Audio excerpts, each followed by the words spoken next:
tonight on a current affair.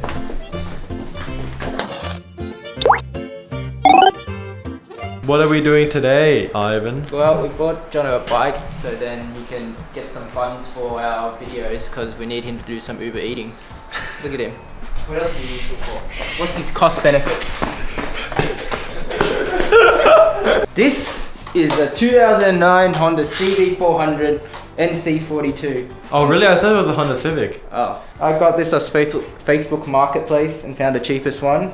And it's pretty good condition. It's only got 47,000 kilometers on it. However, there's some few things wrong with it, like most notably these fork seals.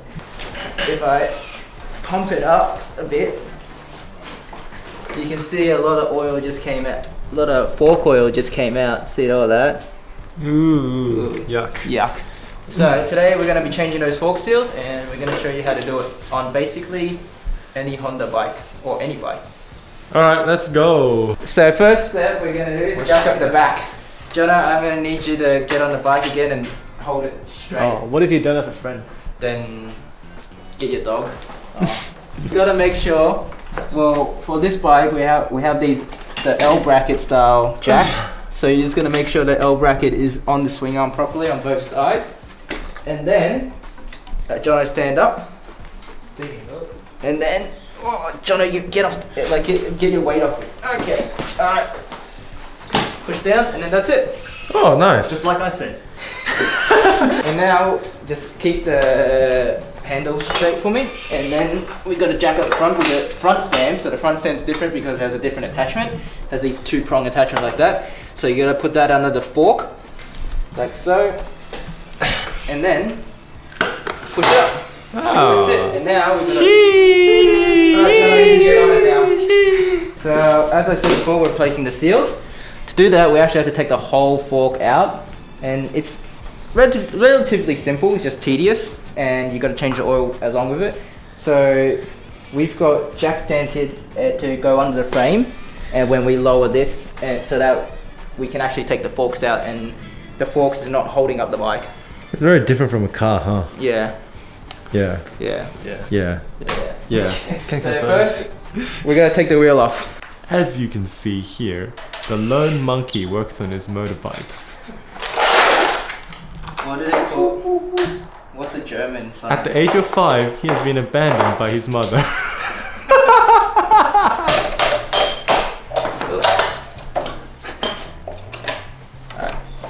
Let it come down. Yep, take it away. There's the wheel. Alright, so now that we've taken the wheel off, we can drop it onto the frame. So Oh, kind of risky. Kind of risky. Whoa. Oh, hey, it worked. and then that's it. Now we can take the forks off.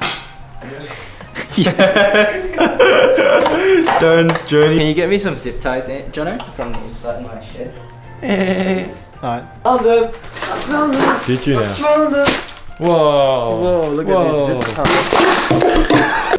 Here, we got it, Ivan. Thank you.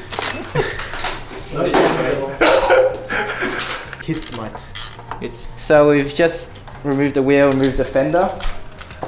Which is here. Remove the fender. Oh, and then we just gotta always zip tie your brake calipers to some frame that you're not taking off so that you're not putting stress on your hoses. We're pretty much ready to take off the forks, but before we do that, we gotta loosen the clamps up here, the fork clamp, the fork cap, sorry, up here. Just because that once you take it off, it'll be very hard to take, This is the blue nub on it. loosen. Oh, that's just for adjusting the preload. So to loosen it, just get a massive spanner and just, yep, and that's loosened, that'll do. And let's do the other side. Oh, and that's it. Oh, okay. And now we can we can remove the pinch bolts here. Why is it called a pinch bolt? Because it pinches, clamps and holds the fork on. Alright, so we're just taking the cap off and ooh, there's one of the things. Pour the oil in. Ooh! Oh!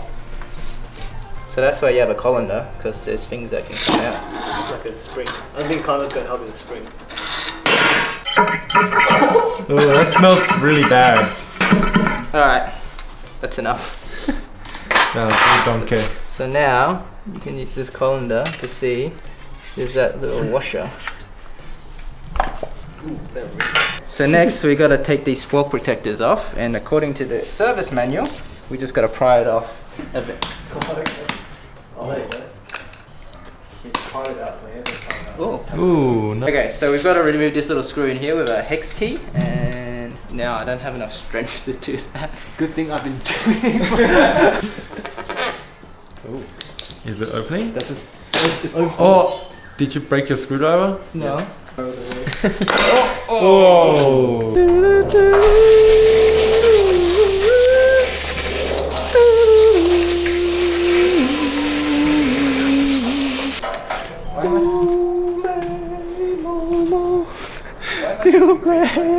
Alright, Ivan, you're gonna sand it to remove the rust, right? Yes, so apparently according to the online guides, get some 1500 grit wet and dry sandpaper, and get some WD-40. If the online guides told you to jump off a cliff, would you do that? Yeah. Is it coming out? I'm more worried about like leaving Mars or like light scratches on the surface that make it not seal properly.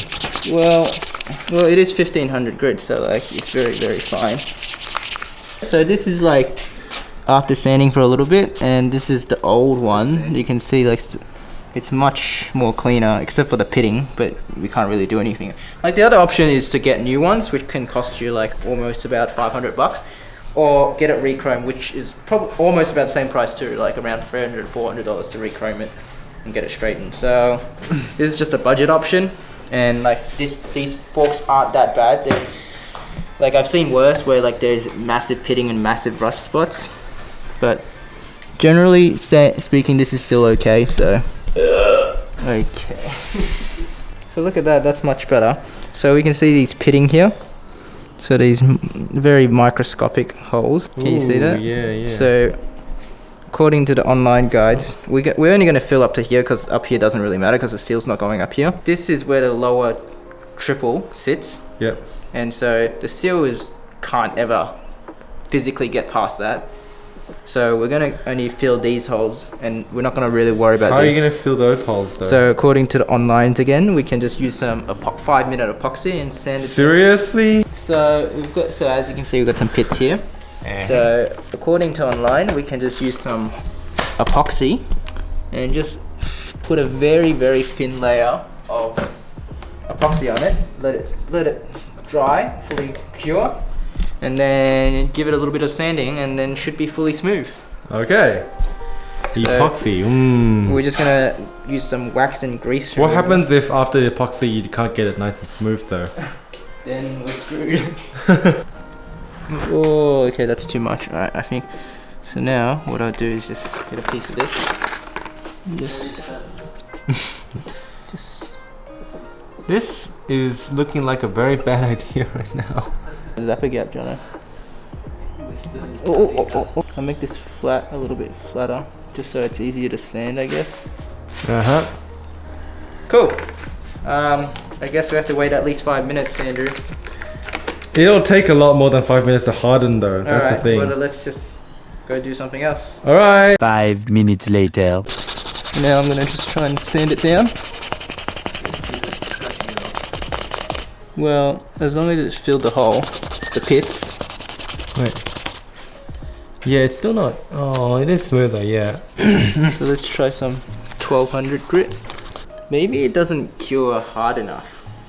No, if you leave it for long enough, it will harden. You've just left it for 5 minutes. That's not gonna harden enough. 1 eternity later. That's how you polish a pipe. Oh, yeah, it's still. I can still feel the pit, so I don't know. I don't know if it helped that much, but At least if it like didn't make it worse. yeah. So we just taped the top bit just so when the seal goes in, it doesn't get ripped by the edge of the pole because it's very sharp. Or the tube. So See you clubbing? Shut up! We're trying to explain to people how to fix a motorbike, and here you are saying irrelevant things. It took you way longer to say that than it took me to just say that. That's true. One line. You wasted You our wasted time. so much in film. Okay, anyways. So I applied some grease here just so that it won't get ripped by the pitting. So now let's just get it on. And what's the pink stuff? Oh, look at that. Okay, so this is the piston or damper or whatever, and with the spring, and I think that's the right way. Doesn't matter. Let's find out. Maybe hold it upwards a little bit, so then. Now, to get the seal in, you can get an official tool for this, but we're gonna just do it a little bit of a jank way, like we always do. Yeah, what's the jank way, huh? Are you just gonna ram it in? Yeah. Just, What if this breaks the seal? well, then we're screwed. Okay. Alright, there we go. So now, put that in. Ram it. Ram ranch.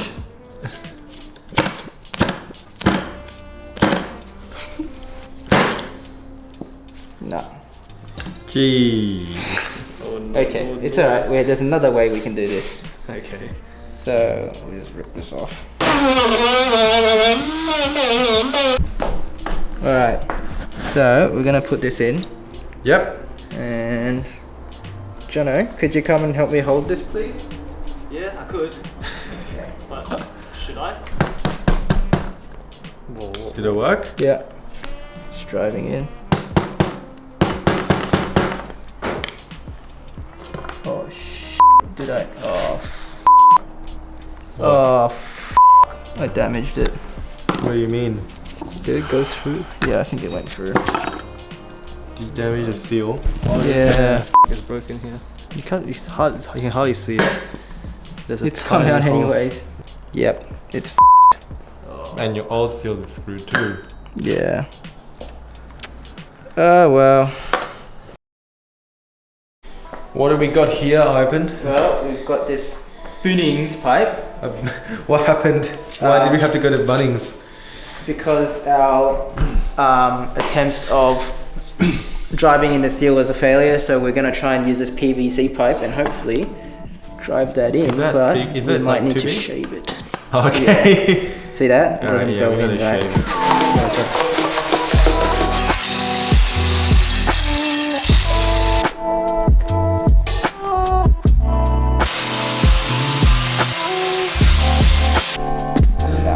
Just grind it a bit more. Oh, It fits. yeah. Is that a Navy seal? Shave. Just put it in. Oh, it's going in. Is it in, Ivan? Is it in? So I think it's in enough. Whoa, is it in? Whoa, whoa. I think it's in enough In where enough, you can burger. see that crevice slip.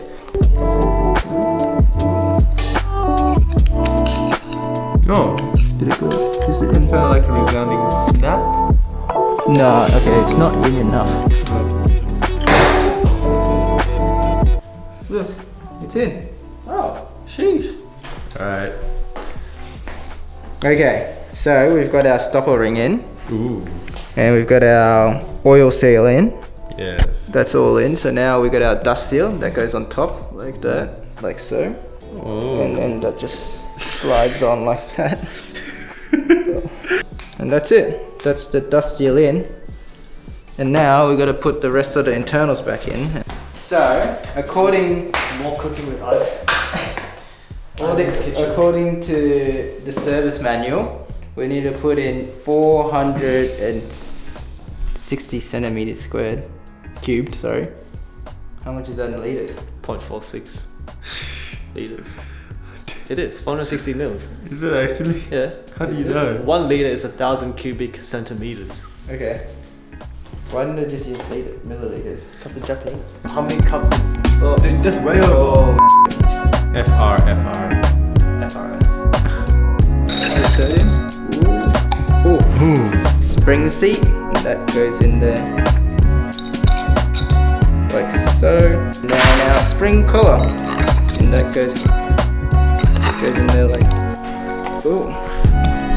And then our hole. Ooh. Back And that's one fork done. Alright, now we're gonna slap on the other fork, reassemble everything, and see you on the road. So we're just putting it back in on the triple, the fork back on the triple, and this you just gotta make sure this is flush with that, and then get your mate, where you're holding it, get your mate to tighten it. Yep, that's it. That's it. That's it. That's it. Done. Another fork. We just gotta get the other fork in, and then that's it. Okay guys, so everything's back on the front, as you can see. Wheels back on, brakes back on. Works, everything works. Before we and no, we pumped it up a few times. No oil coming out from the fork anymore.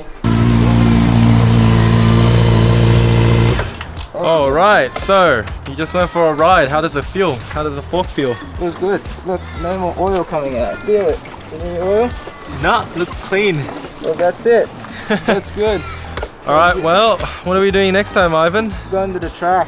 Okay, we're always going to the track. Alright then. If you have leaky fluids, replace the seal. Until next time, see yous!